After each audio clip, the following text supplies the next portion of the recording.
Straight of हार्मोज block क्यों हो सकता है? असली कारण जो कोई नहीं बता रहा। स्ट्रेट ऑफ हार्मोज को लेकर जो चर्चा हो रही है वो सिर्फ युद्ध की कहानी नहीं है, बल्कि एक बड़ी जियोपॉलिटिकल स्ट्रेटजी है।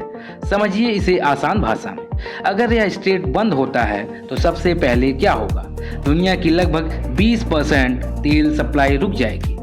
अब यहाँ से शुरू होता है असली खेल। पहला पॉइंट, अमेरिका का दबाव और कंट्रोल। अमेरिका हमेशा चाहता है कि ग्लोबल ऑयल सप्लाई उसके इन्फ्लुएंस में रहे। मिडिल ईस्ट में उसकी मौजूदगी भी इसी वजह से है।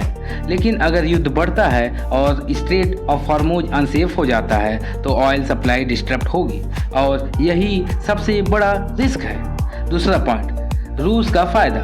अगर गल्फ से तेल आना मुश्किल हो गया तो भारत, चीन जैसे बड़े देश अल्टरनेटिव सोर्सेज ढूंढेंगे और यहाँ एंट्री होती है रसिया की।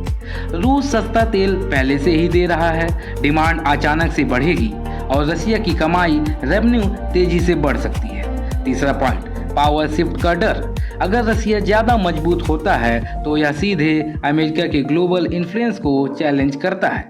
इसीलिए स्ट्रेट ऑफ हार्मोज सिर्फ एक समुद्री रास्ता नहीं, यह ग्लोबल पावर बैलेंस का मुद्दा है। लेकिन ध्यान देने वाली बात यह है, कोई भी देश इसे आसानी से ब्लॉक नहीं करेगा, क्योंकि इससे नुकसान पूरी दुनिया को होगा और खुद ईरान को भी होगा।